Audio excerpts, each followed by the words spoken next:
I keep my nose on the grindstone, work hard every day. And a very good evening, everybody. Coming to you from the summit at Queens College, this is Alexander Garrett. And here is another edition of the Garrett Sports Report. Tonight is September 4th, 2011. It's a Sunday night, as you know, always. And here is what we're covering tonight. Obviously, the Yankees have a big week this past week as they not only defeat the Red Sox for their first series win against the Sox this season. They went into that series 2-10. We'll talk about it in just a minute. But then they come home and sweep the Blue Jays, beginning a 6-game homestand on a great note. And they move 1.5 up on the Red Sox going into this week. And obviously also, it is Labor Day weekend. So we'll also recap what's gone on with Queens College sports. But first, let's talk about the Yankees, who, as I just mentioned, had a very solid week, going 6-1. Actually, if you count the Baltimore game, 7-1 their last 8 games of this week. And obviously, the Baltimore series didn't start out too well after losing 2 out of 4. The first 2, then winning the next 2, sort of giving us momentum going into Boston. Then they win Game 1 against the Red Sox, lose Game 2 behind a poor effort by Phil Hughes, and then A.J. Burnett comes back the Thursday night, does okay, and the Yankees do come back in the latter innings of the game, in the later innings of the game. Then this weekend, the Yankees had pretty much control of the Blue Jays almost all series long. Only blip on the radar was yesterday when they had to come back down 4-3. Robinson Cano jacks a 2-run double to put them up 5-4. They would score another run, but overall the Yankees were winning 6-4 yesterday, and today 9-3, backed by 3 home runs. One by Derek Jeter. It was a 3-run shot, his 5th of the season. Then Alex Rodriguez hit a homer today, his 15th of the year, and then Nick Swisher hit his 22nd. So overall, a very productive day for the Yankees. Red Sox did face the Rangers this weekend, winning last night, but a very different result up in Fenway than what we saw a couple of weeks ago when the Red Sox went down to Texas and took 3 out of 4. This weekend, the Rangers took 2 out of 3 from Beantown. And so, as I mentioned this week, the way it frames up, the Yankees play 3 against Baltimore. I'm not sure who the Red Sox play, but the Yankees do enter it 1.5 up on the Boston Red Sox. So a lot of good things happening for the Yankees anywhere you look. CC Sabathia today earning his 19th win, just 1 away from 20 after struggling the last couple of starts. Now, let's quickly talk about the NFL. Yes, the Mets did win today.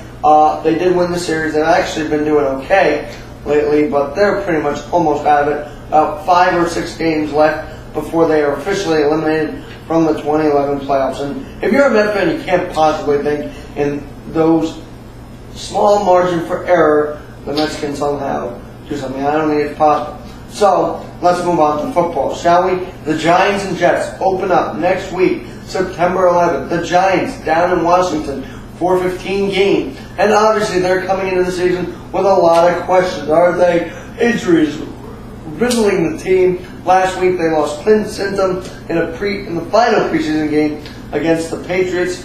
And obviously they lost Terrell Thomas, which is a big loss. But let's look at the bright side. You have Matthias Kiwanuka on the defensive side, who's healthy. Kenny Phillips, who wasn't really there last year, he's healthy now. Then, of course, on the offense, you have your regular guys. Bradshaw's healthy, knock on wood. Manning is going to be okay. Manningham should be a good receiver. And I know they lost Steve Smith and Kevin Boss, but you know what? They're going to just have to find a way to do without those guys. And, of course, Plaxico Burress signing with the Jets. And so the Jets open up next weekend on Sunday night at 8:20.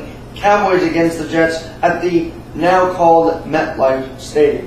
So, the newly named MetLife Stadium. So that's about it on the pro front. College-wise, yes, college football started. But let's quickly talk about the Knights, Queens College Knights. That is, as teams are off to good starts. Men's soccer, though they did lose yesterday, did win their home opener on Thursday afternoon. Now they're 1-1. Women's soccer opens up at home on Tuesday afternoon at 4 p.m. rather. So hope to see you guys out there at the soccer field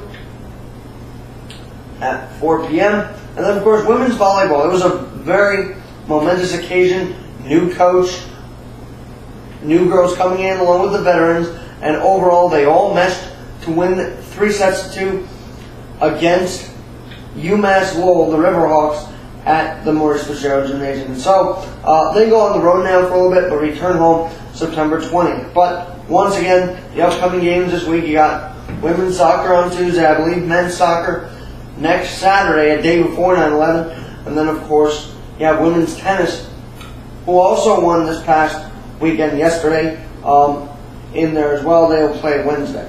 So there's your pretty much your schedule. For more information on the nights, go to queensnights.com. And so the other note on the volleyball was that they won 3-2. It was Coach Liana Taylor's first career college victory, and what a night. First game ever. She wins it, and the girls looked pretty good, and we'll see what happens down the stretch.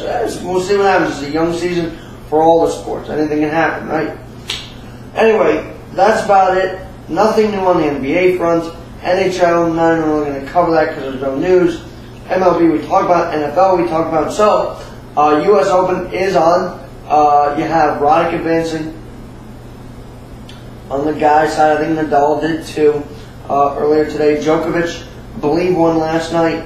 So, on the women's side, Maria Sharapova was knocked out earlier. And so, you can really cover that. I haven't really been paying attention to that, to be honest with you, because I've been starting school and all that. But I am keeping my eyes on it somewhat. Anyway, hopefully we get the radio show up and running. I still have to send an email to Matt Hyde, but we'll get the show up and running. And the Sports Hour will be back on the air sometime soon. Anyway, hope you guys enjoy your Labor Day weekend. Have a great Labor Day tomorrow, and have a great week. A working class hero is something to be. A working class hero is something to be.